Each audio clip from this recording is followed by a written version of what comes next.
आदरणीय बहन जी ने उसमें वो सारी की सारी बात ऋषि दयानंद के जीवन में जो घटित होती हैं सारी की सारी उसमें आ जा रही हैं। तो इसलिए हमको भी इस शरीर की नश्वरता के बारे में समझना चाहिए। हम प्रातः काल से रात्रि पर्यंत इस शरीर को ही सजाने में लगे रहते हैं। अगर हम आत्मा को भी सजाएं तो हमारा जीवन का उद्धार हो जाए। करने की ना जग में कमाओगे, कहो मालिक को मुंह क्या दिखाओगे। अगर नेकियों से आत्मा की सजावट तुमने नहीं की तो यहाँ पर तो तुम दूसरों के नेत्रों में धोखा दे करके अपने को प्रोटेक्ट कर सकते हो, बचा सकते हो, लेकिन परम पिता परमात्मा तो हर पल हर क्षण तुम्हारी एक एक गतिविधि पर नजर रखता है। और ऋषि दयानंद ने अक्षरशः अपनी आत्मा को ही सुसज्जित करने का प्रयास किया और यहाँ तक कि वो तो अपने जान लेने वाले अपने प्राण हंता को भी प्राण दे करके और उसे 500 रुपए दे करके विदा करते हैं कि चले जाओ, अगर किसी को पता चल जाएगा तो वो तुम्हें छोड़ेंगे नहीं। आप देखिए वास्तव में ही वो दया के सागर थे। दया और आनंद उनके जीवन में कूद कूद करके भरा था। किसी ने कहा अरे इस पापी को क्यों आप माफ कर रहे हो, इसे क्यों आप अभय दान दे रहे हो? तो उनका जवाब क्या था, इस धरा पर दया और आनंद की शुभ्र गंगा बहाने को आया मैं, आया बंदी बनाने किसी को नहीं, बंधनों से छुड़ाने को आया मैं। हे प्रतिशोध की भावना से अजी, प्रेम परिपूर्ण घट के तरह फोड़ दूं, छोड़ सकता नहीं दुष्ट यह दुष्टता, श्रेष्ठ में श्रेष्ठता के तरह छोड़ दूं। घनघोर तिमिर के आंगन में तू बीज उषा के बोता था, आवाज लगाई थी तूने जब सारा आलम सोता था। तो इसलिए ऋषि दयानंद का मुकाबला कोई भी महापुरुष नहीं कर सकता। 19वीं शताब्दी का काल वो ऐसा अप्रतिम काल था, महान पुरुषों का काल था। अनेक महापुरुष नव जागृति का संदेश लेकर इस भारत वसुंधरा पर अवतरित हुए थे और सभी महापुरुषों ने अपने अपने क्षेत्र में अनेक प्रकार के कार्य किए, लेकिन महर्षि दयानंद सरस्वती एक ऐसे अद्वितीय महापुरुष थे जिन्होंने सामाजिक, धार्मिक, सांस्कृतिक, राजनैतिक आदि सभी क्षेत्रों में क्रांति का बिगुल फूंक दिया था। कोई भी महापुरुष सर्वगुण संपन्न नहीं था।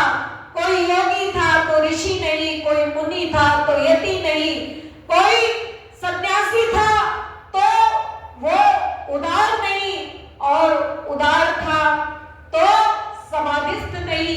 इस तरह से देखा जाए तो ऋषि दयानंद के अंदर सारे ही गुण दिखाई देते हैं।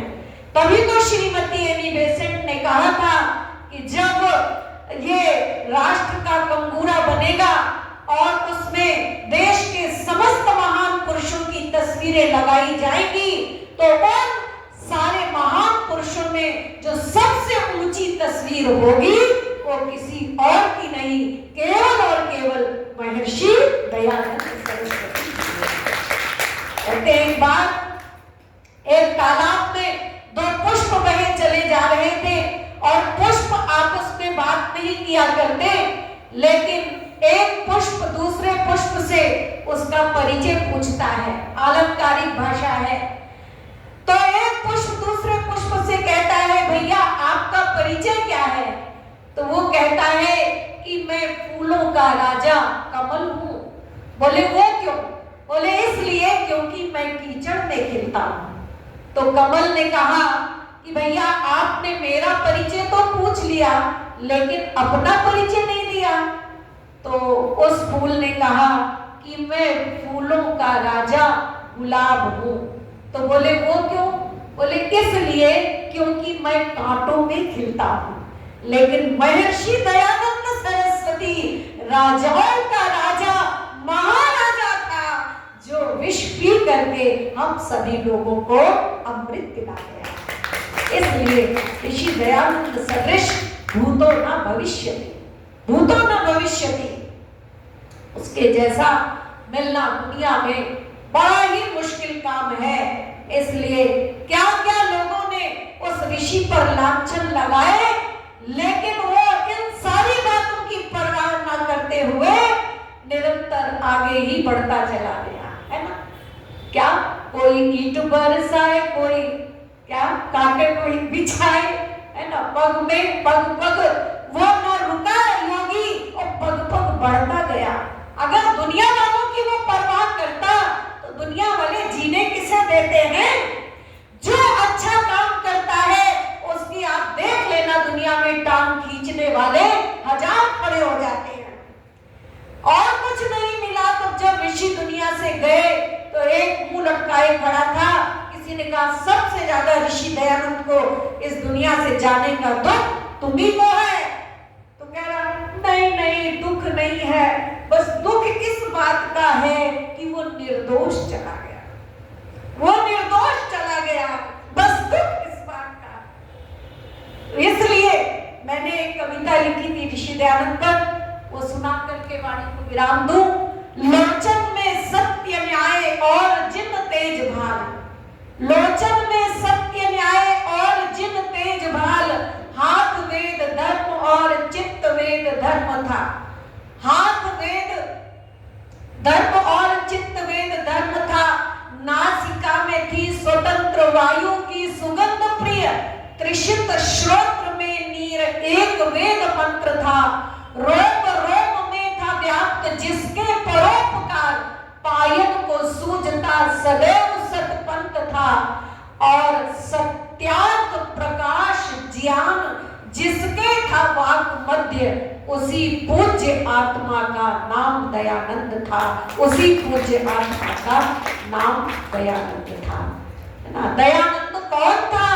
तो कहा ऋषि था, मुनि था, कोई देवता था, मानो ना मानो अहले मुसाफिर।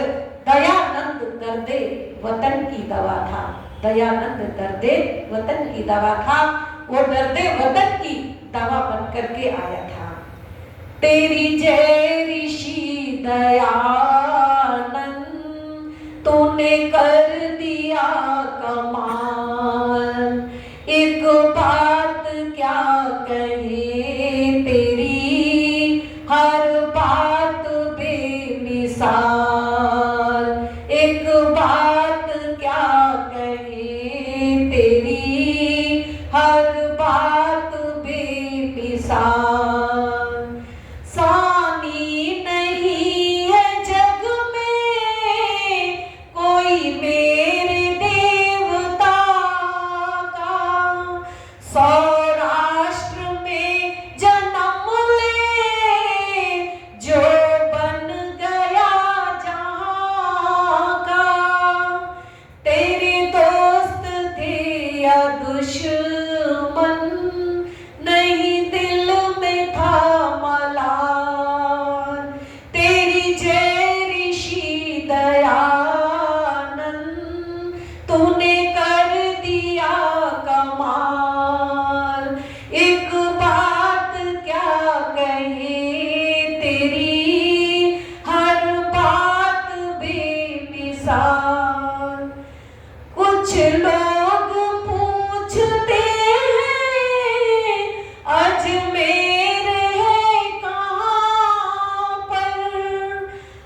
ईश्वर ने ली जहां पर, दीवाली दिल को दे गई रंजो गम मलाल, दीवाली दिल को दे गई रंजो गम मलाल। तेरी जय ऋषि दयानंद, तूने कर दिया कमाल। एक बात क्या कही तेरी, हर बात बेमिसाल। एक बात क्या कही तेरी, हर बात बेमिसाल। तेरी जय ऋषि दयानंद, तूने कर दिया कमाल। आप सभी को बहुत बहुत हार्दिक धन्यवाद।